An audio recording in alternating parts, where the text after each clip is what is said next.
All right, guys, let's talk about racism. Yeah, I know it's a touchy subject, but who cares? Yeah, I know it's a touchy subject, but it's really ridiculous when you're hearing about people that are condemning an entire race because they experience, racism towards them or their family. And I grew up with a lot of black people being racist towards me, a lot of white people. We didn't have many Mexicans in Webster Groves, Missouri, so it wasn't a big deal, but I never took that to heart. I don't hate the entire black race. I don't hate the entire white race just because someone had some words to say about me because they didn't grow up seeing my race around, or I didn't take that to offense and try to be angry against all white people or angry against all black people. Stupidity and ignorance comes in all shapes and sizes and colors, my friend. And when I was growing up in Webster Groves, borderline the Afton, Missouri area, I had cops tell me to go back to where I came from.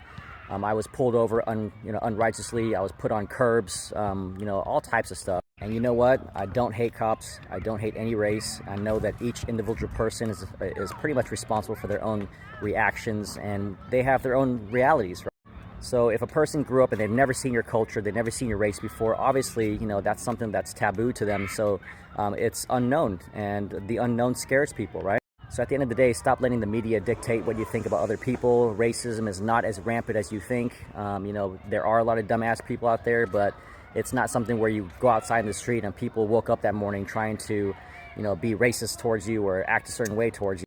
Same thing goes for cops. Cops didn't wake up this morning thinking, hey, I'm going to go and mess with a Asian person, or I'm not going to go out here and mess with a black person today and I'm going to try to kill them. But when that does happen, yes, it's absolutely horrific. It's a bad thing, but it's a case-by-case basis. So there are dumb people in every race.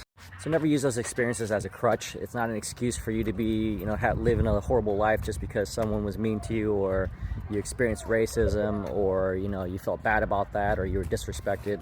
So at the end of the day, boo-hoo, it sucked. Move on, do better with your life, and don't be that kind of person. Seriously.